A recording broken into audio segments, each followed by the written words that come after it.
Welcome back to Igneous and Metamorphic Petrology. In the last lecture, we discussed how major elements can be used to distinguish between different magma series.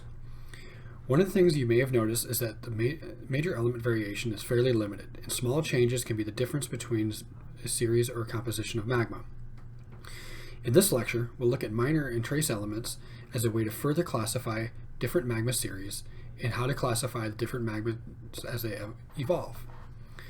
Elemental distribution, as a tool to interpret magma histories of igneous rocks, uses different elements that have different affinities for different tectonic or crystallization environments.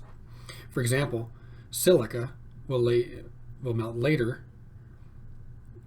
than magnesium, and magnesium will crystallize earlier than silica. As we go through this lecture, remember from chapter 1 the different types of elements that were going to be present, such as siderophile elements, chalcophile elements, and lithophile elements.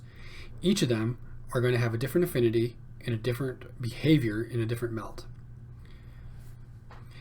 When we're thinking about this during this lecture, remember that trace element concentrations are going to be very low.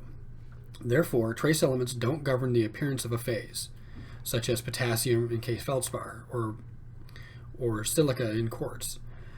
But they can enter the phase by substitution just as efficiently and have dramatic effects on the overall composition of the crystal without changing the actual compositions, structures, or properties of that different mineral.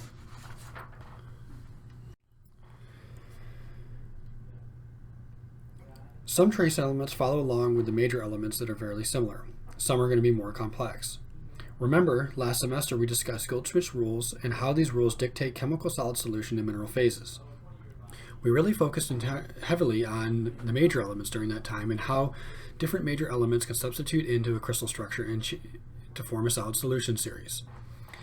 We can apply some of these same principles to the generation and differentiation of magmas. It becomes a little more complex, and Goldschmidt's rules provide the basis, though, behind that idea. In addition to Goldschmidt's rules, while effective addressing large-scale substitution and replacement of elements, it's fairly simplistic in the distribution of trace elements. And we have to think about how we can derive relationships between the compositions of the element versus the liquid and the solid. Trace element concentrations are in the Henry's law region of concentration, so their activities very direct relationship to the concentration of the system. This means that if the concentration of nickel in the system doubles, the concentration of nickel in the phases will double. This does not mean that in all phases the concentration of nickel is the same, since the trace elements do fractionate. Rather, that the concentration of nickel within each phase will be in proportion to the system concentration. This is what we're going to refer to as activity. Activity is a measure of the effective concentration of an element in a mixture, in the sense that the element's chemical potential depends upon the activity of a real solution in the same way that it would be dependent upon the concentration for an ideal solution. This allows us to define what's referred to as the equilibrium constant, or K, which is the activity of the solid divided by the activity of the liquid. In an ideal condition, this ratio will be 1. We can generally also relate this constant to the concentration of the solid times an activity coefficient, gamma, over the same activity coefficient times the concentration in the liquid. Again, in ideal conditions, this ratio will be 1. The equilibrium constant, K, is what we're going to refer to as a partition coefficient in this class, and helps us define the incompatible versus compatible trace elements in mineral phases and in melts. An incompatible element will have K ratios that are less than 1, and these elements are considered to be concentrated in the melt, meaning that the first melt that generates these elements will rush to that melt. A compatible element will have K ratios that are greater than 1, and these ratios are concentrated in the solid. Therefore, during melting or crystallization, these elements will remain in the solid. For a rock, we can determine the bulk partition coefficient, D, for an element by calculating the contribution from each mineral. Essentially, what we do is we take the partition coefficient for that element, multiply it by the concentration, the weight percent, or parts per million of that element and add those together to get the bulk distribution coefficient.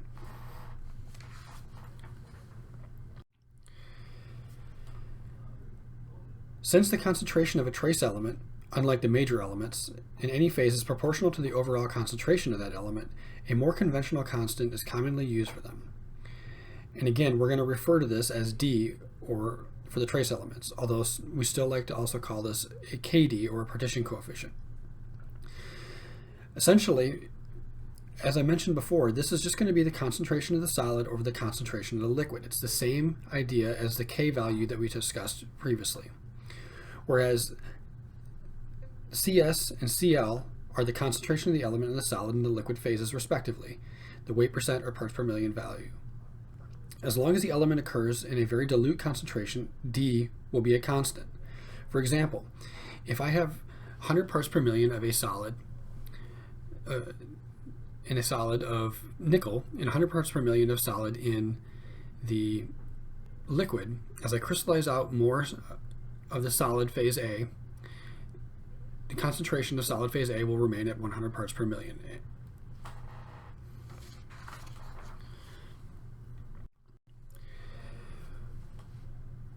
Incompatible elements are divided into two subgroups based off of the elemental distribution and the charge of the element. High field strength elements are small, highly charged elements that are therefore not going to be considered very mobile. They will get into the liquid or solid and stay there, essentially, is what we're talking about.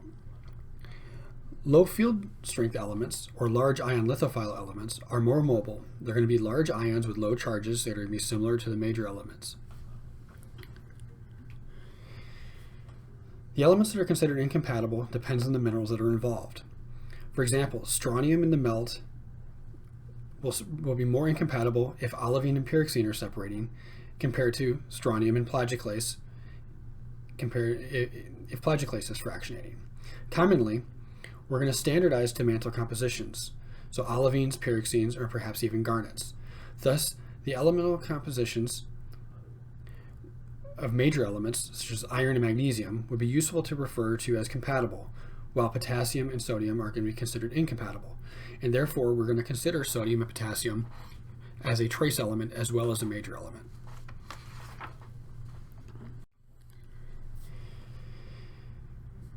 The concentration of a major element in a system is usually buffered by the system, so it varies very little as a system changes. For example, last semester we talked about the forsterite phaolite two-component phase diagram, where we have the liquidus and the solidus, and as the temperature changes, the solid and liquid changes in accordance with it.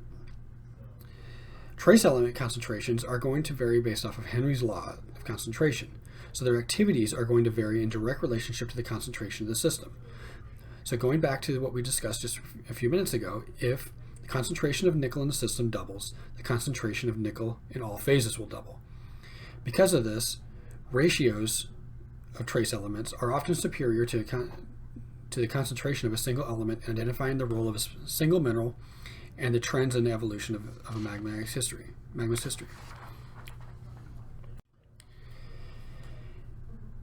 Incompatible trace elements are going to concentrate in the liquid. This reflects the proportion of a liquid at any given state of crystallization or melting. That means that if an element is concentration or ratio is rising within the system while SiO2 is also increasing, the element is going to be considered incompatible. If it decreases, it's considered to be compatible. Since elements partition, or are more compatible within certain mineral phases, this is a useful way of identifying crystallizing phases or phases involved in melting during magma generation and differentiation.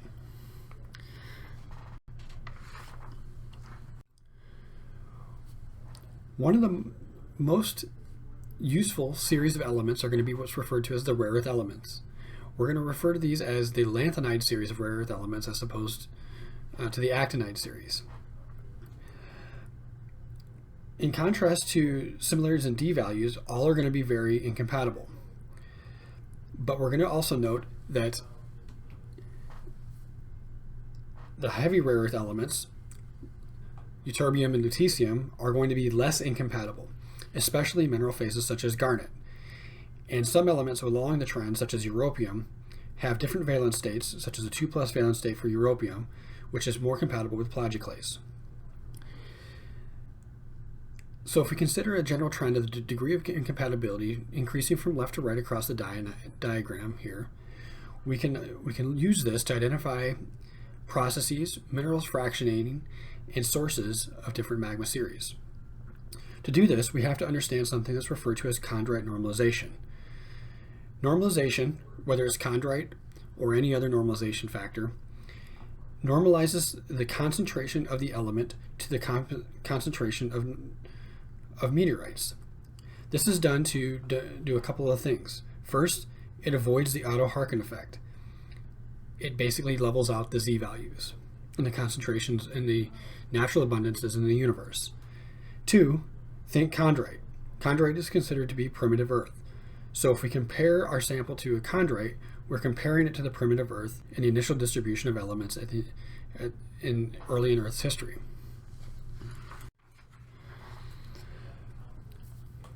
Rare earth elements are typically displayed on something that's referred to as a rare earth element diagram. This is a diagram that's going to take the concentration of the sample for each element, normalizing that to concentration of chondrite. When this is done, a ratio of the light rare earth elements to the heavy rare earth elements, or in this case lanthanum to ytterbium or lutetium, indicates the slope of the rare earth element pattern, and therefore can help us identify the processes that are operating, the minerals that are involved at depth, and the sources of magma generation.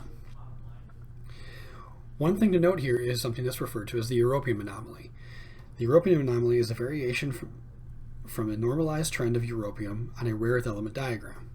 Europium, since it's compatible in plagioclase comparatively to the other rare earth elements and other mineral phases, will readily go into plagioclase and cause a decrease in europium concentration in comparison to what it should be. On the diagram here, the dashed line is the normalized trend of what europium should be, whereas the black line indicates the dip in europium as a result of fractionation into plagioclase. We refer to this as what's referred to as EU star. EU star is the value of europium that should have been there if europium didn't have the 2+ valence state and did not fractionate into plagioclase.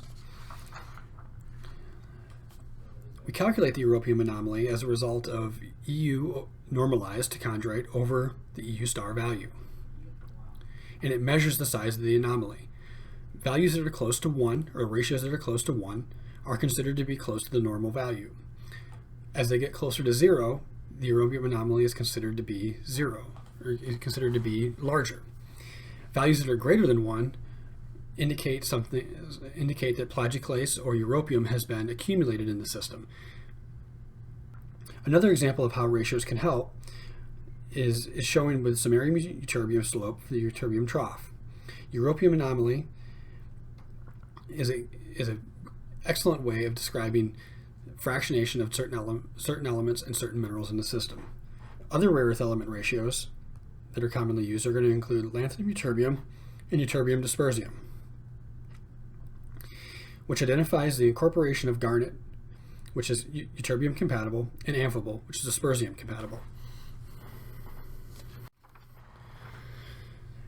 There are a number of classical diagrams that are used to display rare earth element and trace element chemistry. These diagrams are used to describe the concentrations, the relationships of trace elements, and the trends that are associated with evolving magmas. If you're doing research in igneous and metamorphic petrology, please check the literature for your rock types, as there are some classical diagrams that people use, such as for tonalite, trongenite, granodiorites, and Archean rocks, strontium versus ytterbium, strontium over yttrium versus yttrium, lanthanum ytterbium versus ytterbium. Basalts are typically normalized to mid-ocean ridge basalt, and therefore lanthanum, samarium, and other rare earth element ratios are commonly used to identify processes operating in these rocks. And island arcs commonly use a high field strength over large ion lithophile element ratio, so such as like a barium over lanthanum ratio.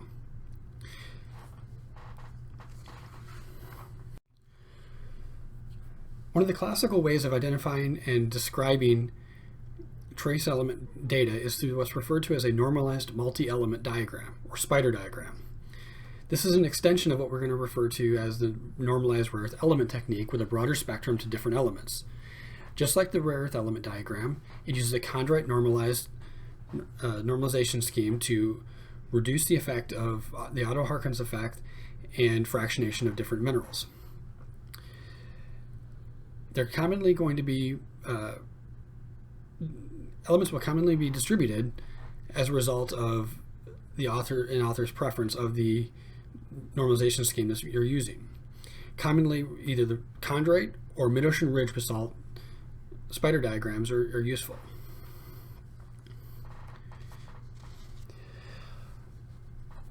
Elements that are all incompatible during most of partial melting and fractionalization are commonly included in these diagrams. The main exceptions are going to be strontium, which may be compatible if plagioclase is involved, yttrium and ytterbium, compatible in garnet, and titanium, which we described as a minor element, which is compatible in magnetite. Troughs of these elements would indicate respective mineral involvement.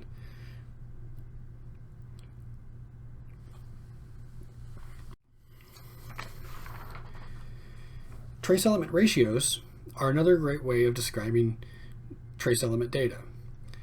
As we discussed earlier, ratios are a good way to see the relationships between elements and reduce the effects of fractionating minerals. There's a couple of different ways that this is commonly done. Typically, though, it's a simple way of describing element to element bivariate plots, such as we talked about as a Harker diagram, with either one element or two elements in a ratio, and describing either the relationship between those two elements in a log-based scale or a linear scale.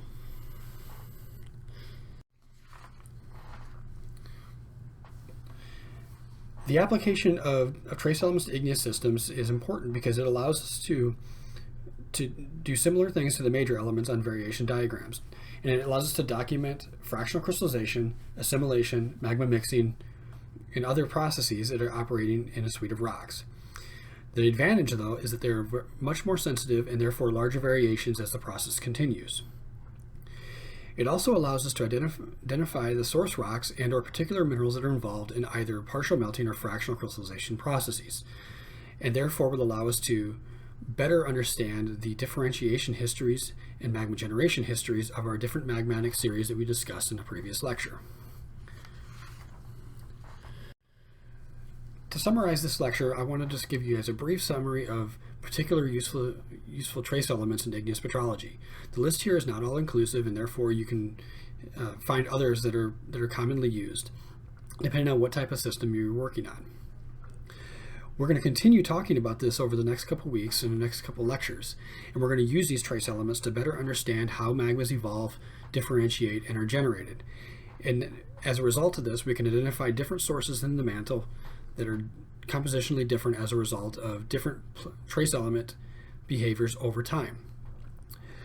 We'll focus mostly on how these magmas are generated, and then later how they're differentiated as they proceed through the crust, and therefore are reflected differently when they get to the surface. See you next time.